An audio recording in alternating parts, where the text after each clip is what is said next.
ధన్యవాదాలు తెలియజేస్తున్నాను. నా పేరు కోపూరు అన్నపూర్ణ, బగలూరు గ్రామస్తురాలండి. నాన్నగారి పేరు కోపూరు గంగరాజు.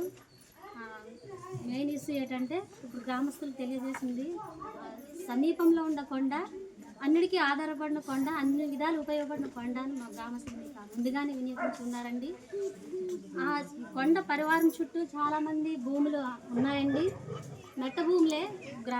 బగలూరు అసలు పొలాలు లేవు. ధాన్యము పండాలంటే కూడా అసలు లేవండి. గంటలు, జొన్నలు ఇలాంటివి పండించుకొని తిన్న రైతులు వీరు. అలాంటి భూములు కూడా లేకుండా చేయడానికి మరి పొట్టిన సత్యనారాయణ గారు, మరి senior citizen main చెప్పుకుంటున్నారండి.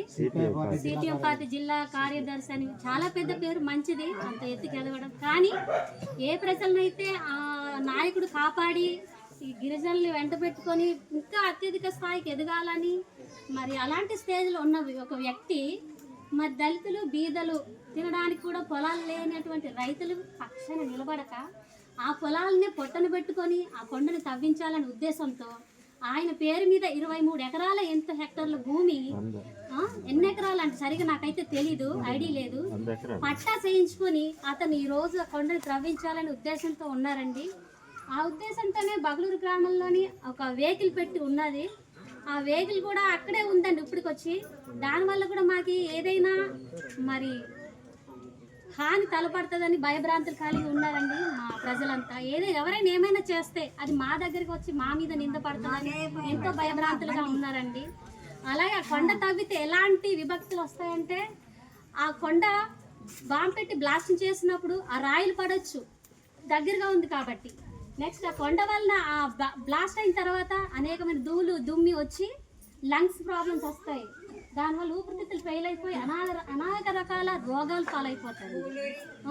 Heart patients ఉంటే ఎక్కడికక్కడ ప్రాణాలు కోల్పోతారు అండి. ఎక్కడికక్కడ ప్రాణాలు కోల్పోయే పరిస్థితి కూడా ఉంది. అలాంటి పెద్ద ఆవిడ అలాంటి సౌండ్లు విన్నదంటే ఇంక అవుట్ అండి. దానికి కూడా వాళ్ళే బాధ్యులు అవుతారు. నెక్స్ట్ ఆ సౌండ్ పొల్యూషన్ వల్ల హియరింగ్ లాస్, చెవుడు ఇలాంటివి వస్తాయండి.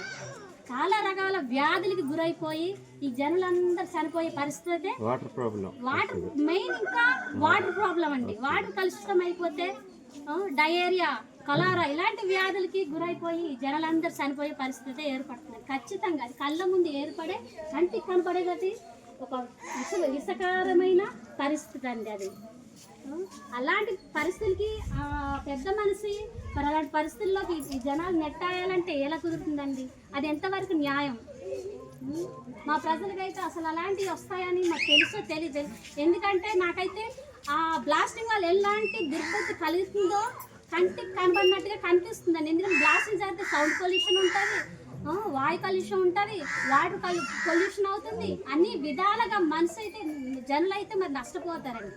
అలాంటిది రద్దు చేయాలని మేము ఎంతో కలిసికట్టుగా ప్రతి దానికి ప్రజలు పాప చదువు లేకున్నా, తిండి లేకున్నా పనికి పాటు మానేసి పిలిచినప్పుడు వస్తున్నారండి. మీలాంటి పెద్దలను ఆహ్వానించుకొని మా బాధలు చెప్పుకుంటున్నామండి. మీరు దయచేసి మా మనవి విని మాకు న్యాయం చేసి ఆ కొండ తవ్వకుండా రద్దు చేయాలని మేము ప్రార్థన చేస్తున్నామండి. మా పక్షాన్ని నిలబడి మమ్మల్ని గెలిపించమని మేము విన్నవించుకుంటున్నామండి. సెలవు తీసుకున్నామండి.